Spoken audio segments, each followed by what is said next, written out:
الذكرى السنوية الخامسة لاحتلال عفرين من قبل الفاشية التركية وجماعاتها الإرهابية المتطرفة بعد هجومها الغاشم على إقليم عفرين الآمن الذي كان قد أصبح مأوى الآمن لكل السوريين الذين نزحوا من مناطقهم التي كانت تدار من قبل أهلها في ظل الإدارة الذاتية الديمقراطية. استمر الهجوم 58 يوما جابتها مقاومة بطولية لم تشهد لها مثيل، حتى استخدمت الفاشية التركية كافة أنواع الأسلحة المحرمة دوليا وبتوافق روسيا وتركيا والتخاذل من النظام السوري الذي ما زال يحرك ساكنا أمام احتلال تركيا لمناطق سوريا. كان احتلال لمدينة زيتون سببا في تهجير أهلها الأصليين مرافقة مع الصمت الدولي أمام المجازر التي ارتكبتها بحق شعب عفرين وطبيعتها. 5 سنوات على الاحتلال، ما زالت سياسات الإبادة المستمرة من قبل الاحتلال التركي والجماعات الإرهابية المتطرفة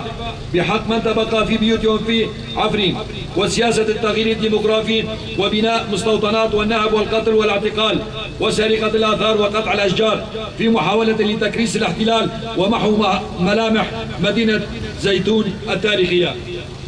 سياسات الاحتلال هذه التي يتم شرعنتها من قبل المجموعات المتطرفة والائتلاف السوري والانتهاكات مستمرة ما زالت حتى وقتنا هذا،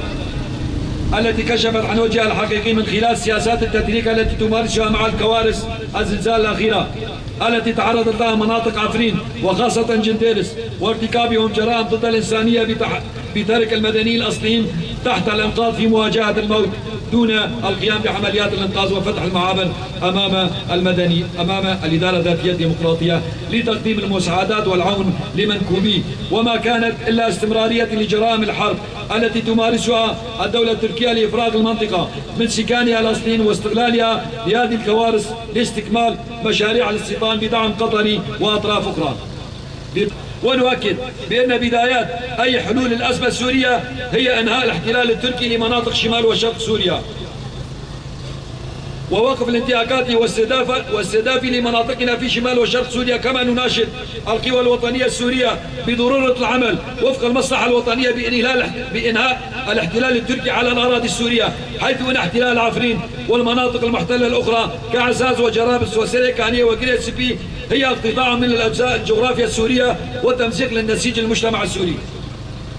بالإضافة إلى سياسة التدريك،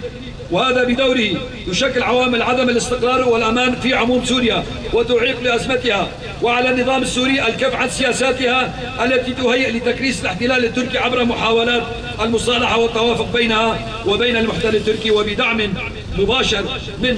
روسيا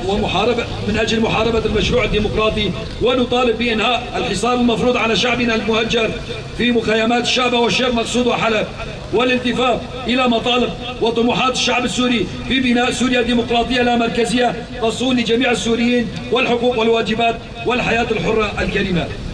كما أننا نجدد العهد برفع وتيرة النضال والعمل حتى تحقيق النصر في تحرير كافة مناطقنا المحتلة وعودة آمنة لشعبنا إلى ديارهم. عاشت مقاومة عفرين البطلة، المجد والخلود لشهداء الحرية، الإدارة الذاتية الديمقراطية لإقليم الجزيرة.